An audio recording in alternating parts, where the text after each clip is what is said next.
జగన్మోహన్ రెడ్డి ప్రభుత్వం అనేక రకాలైనటువంటి కుంభకోణాలకు పాల్పడి గత 5 సంవత్సరాల్లో ఆఖరికి ఏపీపీఎస్సీలో గ్రూప్ 1 ఉద్యోగాలను కూడా తెగనమ్ముకునేటటువంటి పరిస్థితికి దిగజారింది.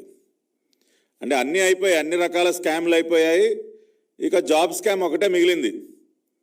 సరే ఇవి మాత్రం మనం ఎందుకు వదిలేయాలని చెప్పి వాటిని కూడా తెగనమ్ముకున్నారు. దాదాపు 150 నుండి 200 కోట్ల రూపాయల భారీ కుంభకోణం. ఒక పక్కనేమో ఉద్యోగాలు లేవు, జాబ్ క్యాలెండర్ లేదు, ఉన్నటువంటి ఈ అరాకరా ఉద్యోగాలను కూడా తెగనమ్ముకోవటం.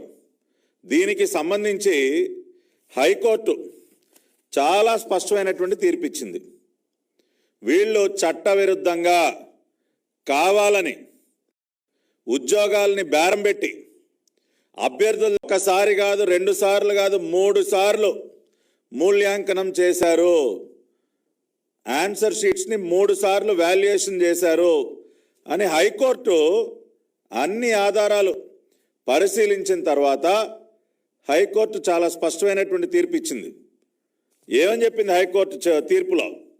The action of respondent, that number 1, that is the state government and APPSC in conducting second and third valuation of Group 1 mains examination for notification number 27/2018 is declared as illegal, irregular, arbitrary and violative of Rule 39 of APPSC.